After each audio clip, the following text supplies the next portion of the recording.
As the U.S. celebrates Filipino-American History Month, we put the spotlight on this Filipino-American singer who devotes his life to making music. Tijamo tells us his journey, joining us now live from San Francisco. Kurt, thank you so much for joining us and happy Filipino-American History Month. Happy Filipino-American History Month, and thank you very much for having me on. I really appreciate it. So, Kurt, how important is it that we celebrate our culture and heritage? I think it's extremely important. It's one of the most important things in my life. It's growing up, Fil-Am, it's like one of those things that really grounds you. It's like one of the things that kind of gives you an identity in life, and it's something I think that all of us over here, like 99% of us over here, like cling on to like really hard.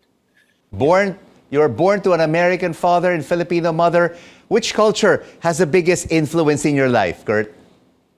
100%. It's the Filipino culture that has had the biggest impact on my life.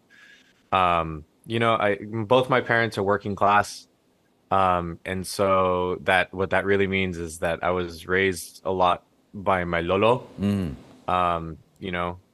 So it's, I just grew up like super Fil-Am, we had a Fil-Am household.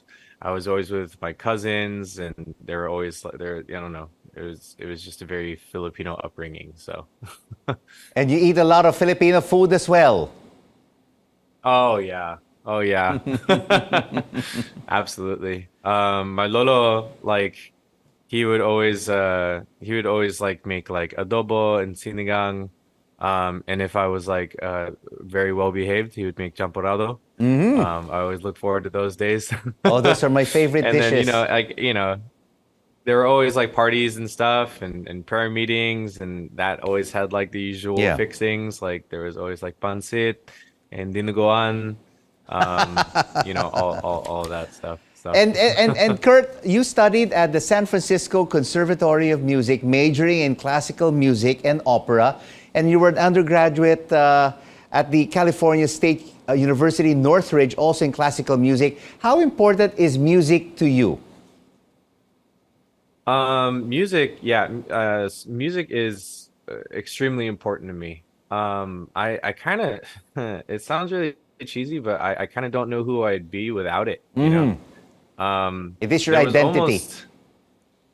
There was almost no question as to what I was going to do with my life, and what I was going to study in college. Like it's kind of funny when I look back on it. Like there was nothing else that I was going to do than be a musician and dedicate my life to it, And of course, Filipino music is also in your genes. It's in your DNA. You played kundiman songs like Anak Dalita, Pakiusap, and Madaling Araw for a recital in school. Yeah, that was a really important project for me to take on, that I chose for myself. So I had my master's recital to earn my master's degree from the San Francisco Conservatory of Music, and I knew that at that point in my life that was like probably the most important music degree that I was going to earn, and I wanted it to I wanted the program to reflect something about my identity. And around that time, my mom had introduced me actually to Francisco Santiago and his music, like the composer of Kundiman. And so I found those three selections, and I had to like do the research on them and translate them and learn them, and I had to petition the school actually to go outside of the guidelines and requirements to make sure that I could put that in the program. And I was like, all right, Kurt, San Francisco Conservatory, I really have to put this in here. So and Kurt, the pandemic was also very critical in the formation of your music. You wrote "You and Me," which is a hit song that is loved by many. That was your first single. where did you get your inspiration to write that music? And are you continuing to write that kind of music until today? Yeah. Yeah, the story of that song is really funny. So, well, not funny. It's kind of terrible actually, but something nice came out of it. But yeah, in 2020, I was halfway through the first year of my master's degree, and then the world turned upside down, and I was stuck in my room.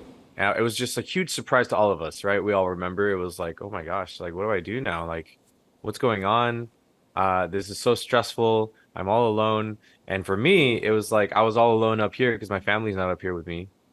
And I was just in my apartment, and it felt like I was like a teenager again. Like I was like, all I can do is sit here and play guitar and sing. Like, what am I supposed to do? And it was just really stressful. And all I could think of was like, where would I rather be besides here right now? And so that's how I started thinking of like, what's my perfect day look like instead of this? Uh, and you know, if I'm gonna if I'm gonna be thinking about my perfect day, then I don't want to be alone, you know? Um, yeah.